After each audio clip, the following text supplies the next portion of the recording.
Neața, baby. Faci o tură în grădină. Facem o tură. Da. Hai, arată-mi ce facem aici. Aici avem măzărichea nonni. Imediat se tot poate mânca. Imediat se tot poate mânca. Tot încerc să conving să se țină de ață, dar e destul de reticent. Ce fain. Aici au fasolile. Uite ce măzurocă. Așa-i? Foarte fain, nu? Asta e patul în care anul trecut a fost năutul, deci mă aștept să se comporte destul de frumos chestiile. Da. Asta cred că se poate, nu, se poate încă mânca. Ce-s fasolile. Aici sunt fasolile. Îi plină doldorat de cele mai drăguțe chestii, uite. Uite, astea sunt cele mai ajutătoare ale noastre în grădină. Uite, asta e mai mică. Asta e prietenă mică. Mică. Aici. Și asta deja, uite-te, deja dacă galbenă pe margine se pregătește pentru ca să se facă mămăruță. Uite asta. Stai un pic. Asta e neam cu castravetele. Duc o roșie. Da, cu Aici vrutia. au ieșit fasolele alea pe care le-ai pus, dar au mai ieșit încă două chestii care nu știu ce îs. Uite astea. Bam și bam. Poate că tot ceva fasole. Nu e exclus. Bun. Hai să o luăm așa, să organizat. Aici avem roșiile, care și-au revenit surprinzător de frumos. Da. Îți dai seama ce o să ne râd acum ăia care au și sere și de alea care deja... Oh, ce roșii atâta mici roșii. aveți. Da. Alea. Da, asta știu eu. Salvia, deși eu am încercat să-mi omoare ceva gongă cu bormașină. It prevailed. Atât Se ce drăguț ai. descurcă e. Și miroase adorabil a salvie, dar dulce. Așa. Da. Aici avem cei mai mulți voluntari dintre toți No, voluntarii. păi serios, nu, și aici am pus eu verzele. Asta varză, asta e conopidă, cred Nu, că. e varză roșie. Varză Conopidă, roșie. Bun. Și aici, ui, ni numai și acolo mai este. Sunt toți voluntari de roșii. Uite-te, vezi? Asta e mămăruță mai aproape de a fi mămăruță. Cea mai aproape de mămăruță, dintre mămăruțe. Așa, fasolile astea o duc foarte bine. Dacă cumva nu ne rezistă roșiile, avem backup la now. De păsulă. Aici e păsula. Da. Încă o păsulă, ca cartofi, Niște ăștia au ieșit. cartofi. Și niște verze, Da, albă, da. roșie în mijloc. Oregano ăsta parcă tot nu vrea. Am făcut eu schema data Ăla e mai trecută. ok, ăla din dreapta. Ăla? Da, ăluia i-am tăiat, i-am rupt vârful să-i dea margini, dar văd că și astea, crenguțele de margine, tot cam galbene îs. No, un vedea. Da, da, aici ai. Bun. No, uite ce fain. Ai. Ui, aici la cartofi. Bine. Frumos. Trebuie să punem fân pe ei. Fân pe ei. Trebuie Uite să ce punem fain fân, este. să-i îngropăm. Într-un pas făcut anul ăsta. Da. Da. Aici, vezi? Aici îi pepinele galben. Pepenele. Îi stazat. Efectiv, prea. s-a blocat. Văd că ies frumos și fasolicile pe care Da, le-ai pus în colțuri. Și castravete, mai sunt doi aici care au rămas. Da? Ăștia albi. Ui că dau în floare, mă. O, săraci, dar nu-i bine. Wow. Dar aici, vezi, e foarte udă iarba, cred că chiar O o plouat. stropit un pic. Tot un pic. Da. Și ce mai trebuie? Niște castraveți. Aici o să mai punem niște castraveți dacă ne-a scăpat ea de acolo. Superb cartofi. Numai vezi tu, aici ai problema, că am pus cartofii peste care trebuie pus fân. Uite-te, E plin. uite, ni. El e papă cel mai bine acum. Ce am văzut ieri a fost că era plin de afide pe ăsta tot, inclusiv voi acolo, stai. Deci acolo, aia mi s-a părut extraordinar. Ăia sunt negri de afide, ciulinii aia de acolo. Sunt negri. Și în restul grădinii, tot așa foarte multe afide, dar nu s-au pus pe... Uite-te de ce nu s-a pus. Da, la Bam, atac. avem prieteni care activ papă o La afidă atac. acum. Bun, ce mai avem? Usturoiul foarte fain. Deși măzărichea de pe el nu e cea mai cea. Aici nu i-a prea plăcut, dar avem mulți, uite, cartofi. Cartofi, Până în drum. voluntar. Mulți cartofi voluntari și aici și în patul cu mazărea. Salvia asta cred că înflorește alb, dacă a vrea să înflorească. Ui, ce fain e. Asta înflorește alb. Adorabil. Uite ce frumos e. Irisul. Că el are păr. Ni. Vrei să vezi o dumă? Dă-i close-up aici. Că ea face cuca. Cine? Albinuca. Albinuca la cuca? Cred că face cuca. Unde? Bro, sper că nu ești mortă. Uite. A, da. Ce fa fată? Sau poate a murit.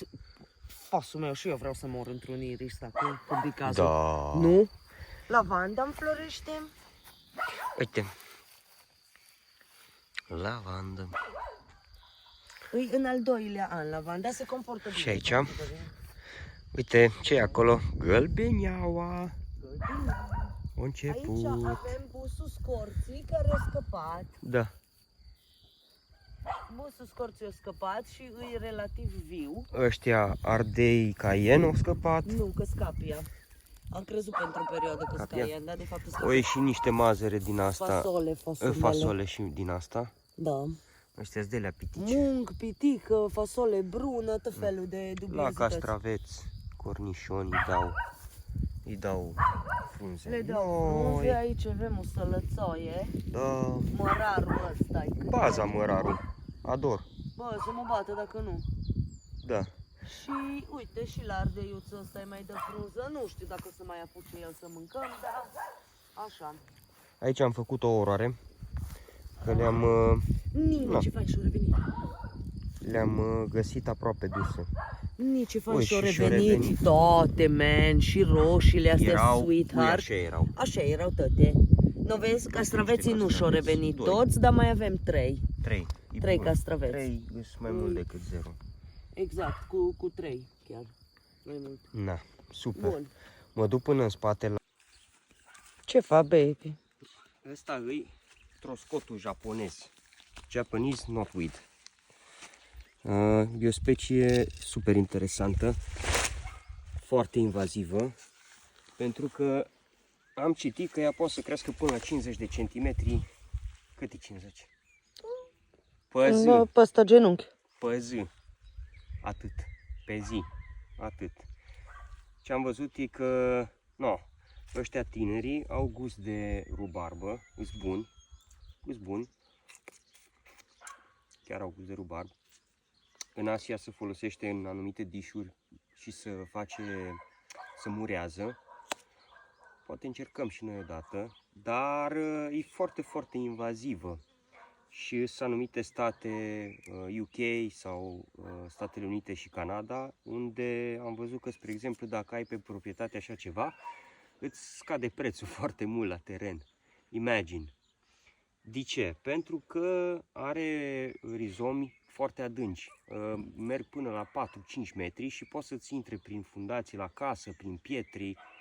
E foarte, foarte greu de stârpit. Dacă o tai, nu înseamnă că ai rezolvat-o, că poate să iasă încă de 6 ori pe an, 6-7 ori pe an din ce am văzut. Ca să scapi de tot de ea trebuie să sapi, să scoți rădăcina sau să folosești chimicale, dar nu neapărat vreau asta. Ca permacultură e bun într-un fel, e bun pentru că asta după ce au trecut toate florile, asta face flori și îs foarte apreciate pentru albine. Deci cei care cresc albine se bucură de ăstea, dar din orice alt motiv, nu. Și hai să vezi de ce. Pentru că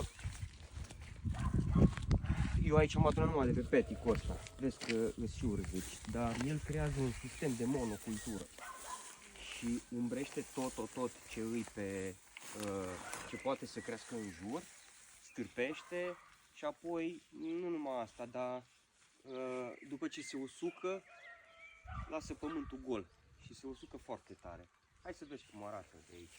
Hai mă să vezi de aici. Look at this.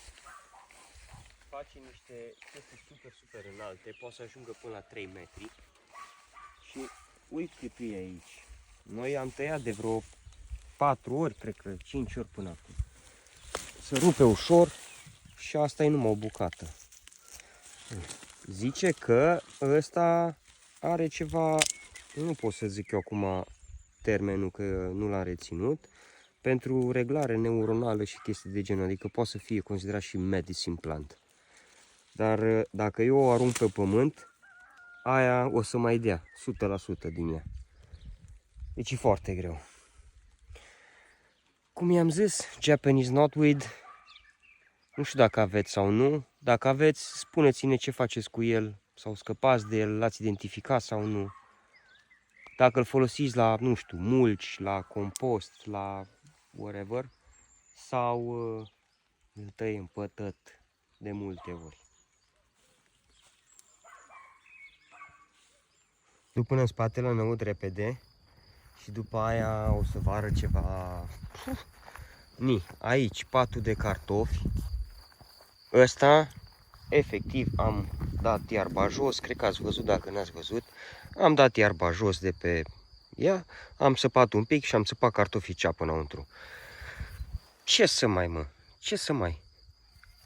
Gratis. Deci n-am, nu știu. Și aici am băgat undeva la 6 kg de cartofi. Și ăsta mi se pare super frumos. Ăsta mi se pare super frumos. Uite ce culoare are năutul. Bă, e excelent. Ui năut. Păi, nu. Ce să vrei? Ui. Și stați să vă arăt ceva. Stați să vă arăt ceva. Opa! Ce-o fi acolo? Ai, că nu mai plouă în casă.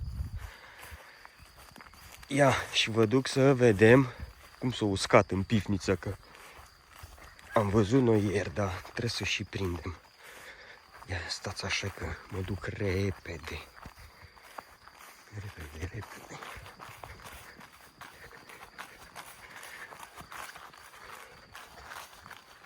Fă-te gata!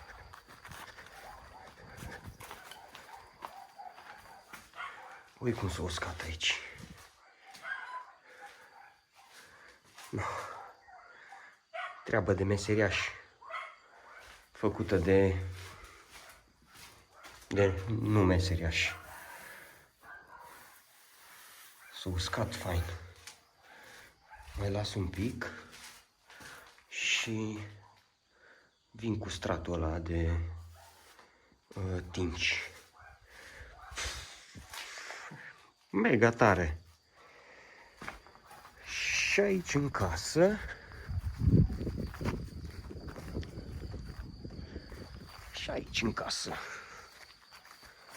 se întâmplă. Bine ați venit. Ui, ce fain. Ui, ce... Asta o să fie de pe geam. Unul din geamuri. No. Și asta e căsuța noastră. Fă-te gata. Odată. Da. No, mai filmăm și mai vedem. Vine ploaia, baby. Foarte bine făcut. Pară plouă. Înăuntru nu plouă. Nu plouă. Dă-ți seama. Noi stăm de ploaie în casă. E prima dată când nu plouă. Este? Da. E fain. E foarte fain. Planul aici e că ar trebui să vină peste vreo săptămână, 2, 3, maxim geamurile. Ușa. Săptămâna următoare. Asta, cum ar veni, trebuie să vină țiglele. Țigla. Și practic o închidem la uscat. Dar putem să stăm aici și mai bine aici. Și da. Și nu mai e afară. Da. Afară. Că poți să ieși afară. Și să poți să fii și înăuntru, dacă vrei. O grada? Bă, e bine o grada. E bine o grada. Și-au revenit prietenii ăia. Ai văzut că fac căpșunile căpșuni. Fac căpșunile, multe căpșuni. Multe căpșuni. Multe căpșuni fac căpșunile, mai ales astea de aici, sunt doldora, dar alea de acolo au roșii. niște flori roșii, dar așa, Da. violet. E foarte Da, tare. foarte închise la culoare. Și am văzut o căpșună, cred că de alea, babane, Habană, da. că era o căpșună atâta, gen, deja, cât ciuciu. Cât timp ia să se coacă? Depinde de cât plouă, cât e de cald și pământ, de prea mulți factori, habar n-am răspunsul mai Ieri am mai mâncat scurt. multă salată de aici, Da, multă salată și ceapă verde salată.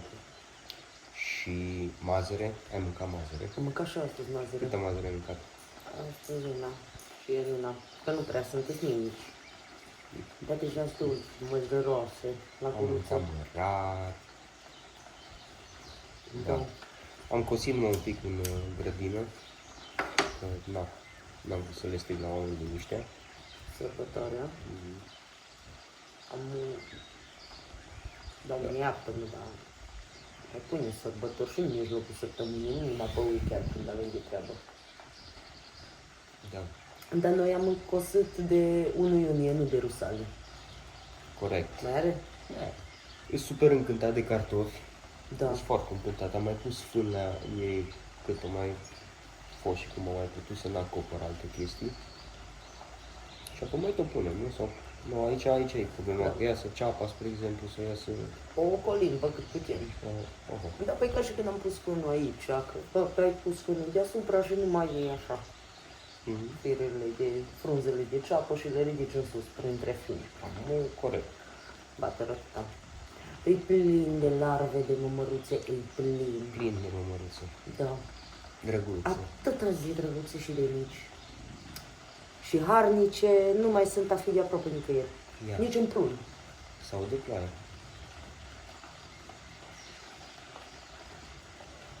Plouă pe casă. Hai. Nice. Aviu. Uite, dacă n-ar fi plouat, aș fi pus acolo pe marginea gardului fasole, dar aia nu pentru de asta, pentru, cum îi zice, pentru producție neapărat și să fie ceva acolo la gard de nostru. Și apoi de asta mă stăm în mașini, ne bucurăm de ele.